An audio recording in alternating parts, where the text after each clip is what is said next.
And now a word from our sponsors. Today's video is brought to you by my bank account. I'm so poor right now.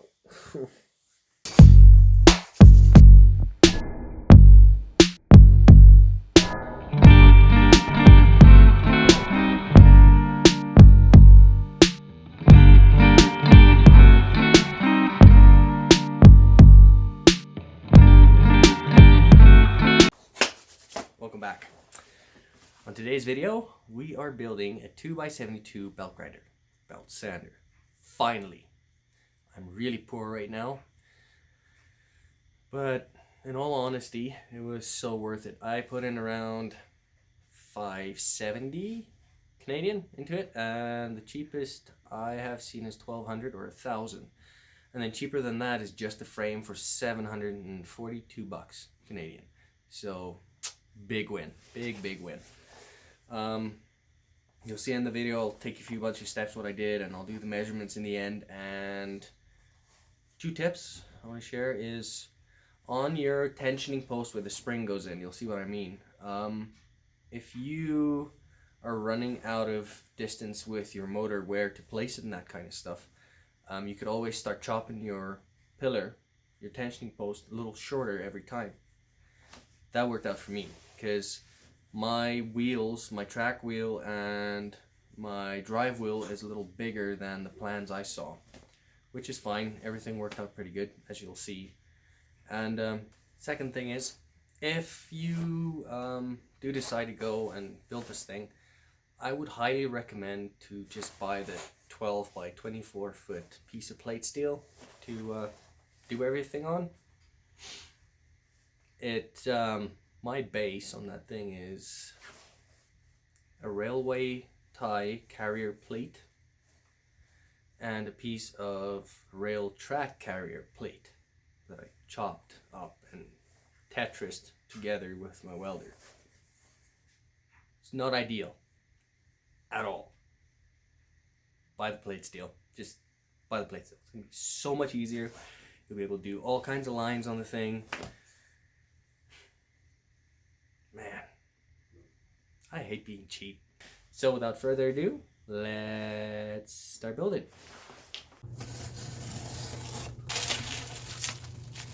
Oh, look at that.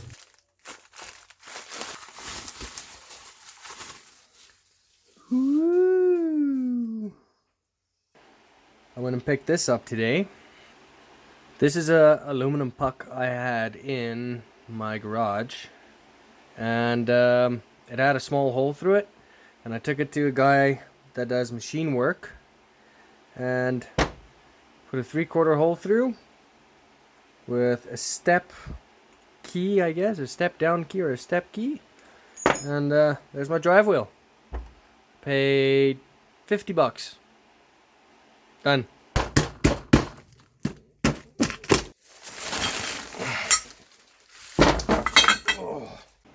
Okay, so before I show you how I did all the marks behind there, I'm going to show you something here. These are the bolts I'm going to use. They fit through the platen, and here's a little tool to check your thread. As you can see, there is no gaps there. That fits perfectly. It has a number 13 on it. So now if I go to my tap and die set, there it is, 1/2 inch. 13 mil. I think that's 13 mil. I don't know what it means. But if I go and I put this in there, come on, it fits in perfectly. So this is the thread I will use and cut into that post. Look at that. That's just beauty. Slides in and out. Perfect. So when you buy a set like this, you usually get a whole bunch of them. See, they're in there. There's one more metric, a bunch of them in. This one says SAE. I don't know what that means. I'm not going to do the research. So let's start drilling. Also to note, this whole thing isn't threaded, so I'm using a 7/16 drill bit. I will drill right through, and the one side I will drill 1/2 inch because these are 1/2 inch bolts. I'll drill holes through 1/2 inch on the one side, and then on the other side I'll thread that. Show you when I'm done.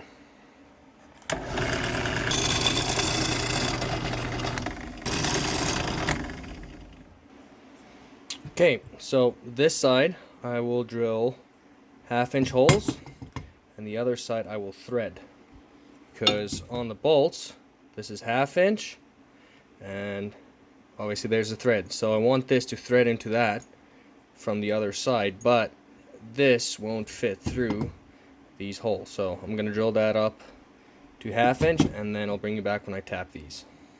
It's important to remember that when you do tap holes or any type of job where friction will be created, lube it up. Don't be a fool, lube your tool.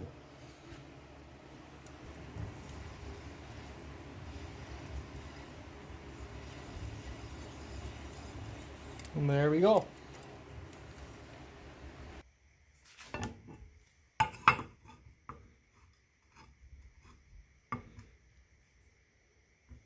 Yeah, not bad.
So after I had done the frame, went and welded the end caps on both sides, right there. So now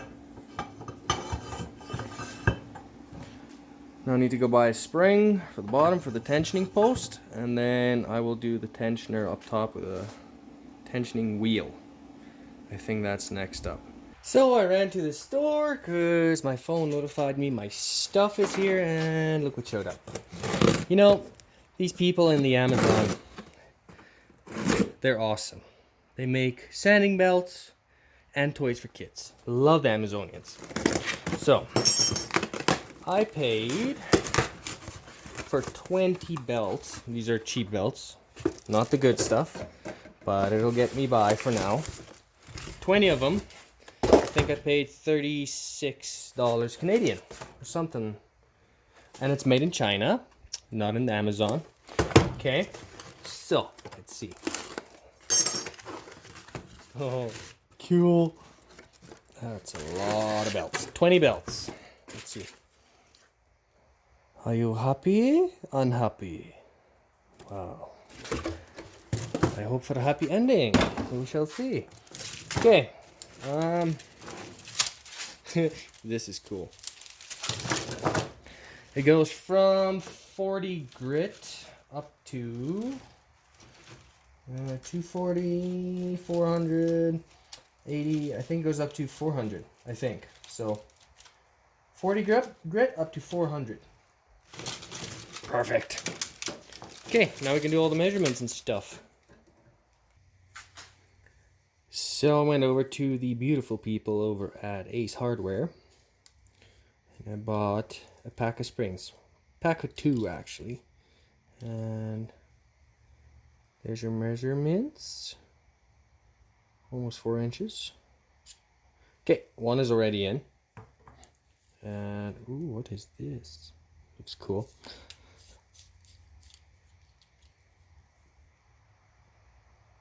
.92. Okay, The one is already in here. Let me adjust the camera. So the one's already in there.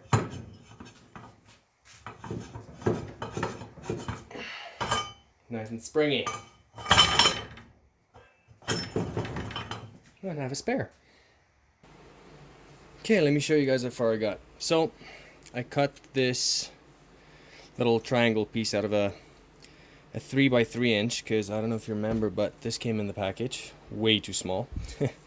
So there's a bolt on the, or a nut on the inside that I cut in half because only that much stuck out, and then I tack welded it. So it spins freely, pretty nice. Now for the tensioning post, if you can remember, I did caps on both ends. So I went and measured and I put everything together, kinda. Motor's still not bolted down, but don't mind these holes, I misdrilled. So the end cap, which is in there, sat on the outside. So I cut a piece off, flipped it around, so now the spring can go in here. So in turn, it shortened this inside the upright beam where this fits into, because my tensioning wheel is big. So I lost a bit of distance going towards the drive wheel on the motor, and compensate it by cutting that off and having that recess there. Now, this gap here is for that bolt to fit into. Right there. See? Fits in there. So that when it pivots, it doesn't hit the flat part of the steel. So I had to cut that away. Now I'm going to put this thing together real quick. Give me 2 seconds. Oh yeah. Drilled a hole right through, as you can see, and I threaded it for some threader bar that goes in right through, as you can see. Also, that is threaded, those 2 holes. So everything fits in. Now the only issue obviously is the size of the square tube. So what I used to compensate therefore is spacers, washers in between here and over here. Okay, let me put this thing together real quick. Okay, it's put together. I don't know if you can see on the inside. Spacers. Okay, now drilled and tapped that hole right through. That's going to be for the adjustment screw to adjust this. Let me go grab it quick. And the back. Threaded, nothing pretty. Okay. Actually,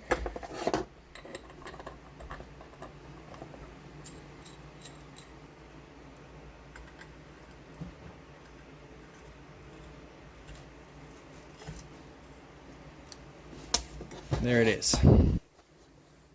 Sticking through right there. Okay, see if it works.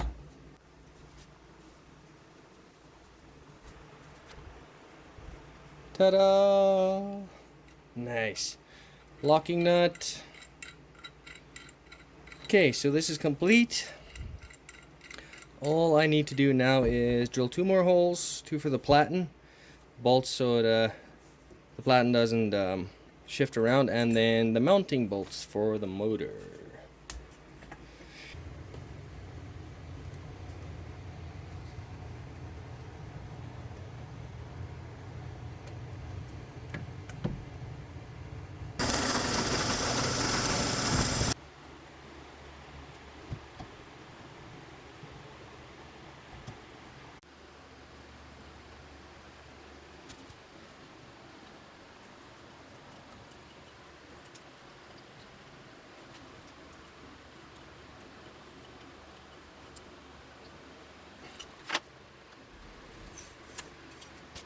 Ladies and gentlemen, I give to you my new 2x72 belt grinder, or belt sander, same thing.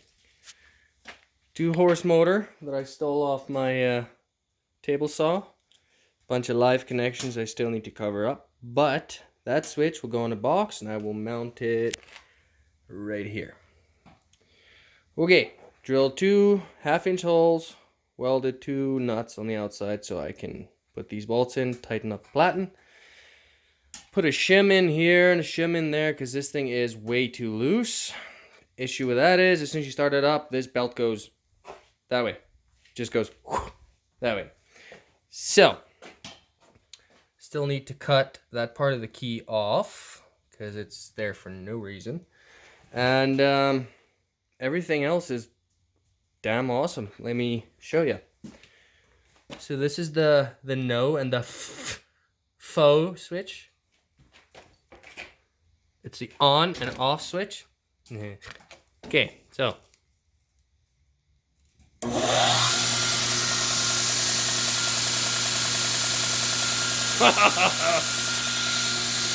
Adjust the tracking.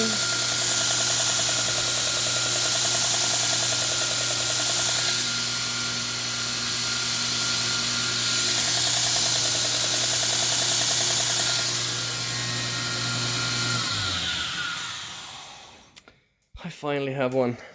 Finally. Now all it needs is some paint.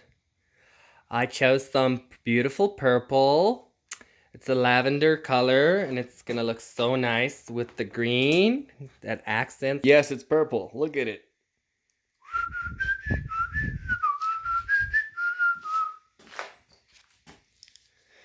I miss Barney the dinosaur sometimes.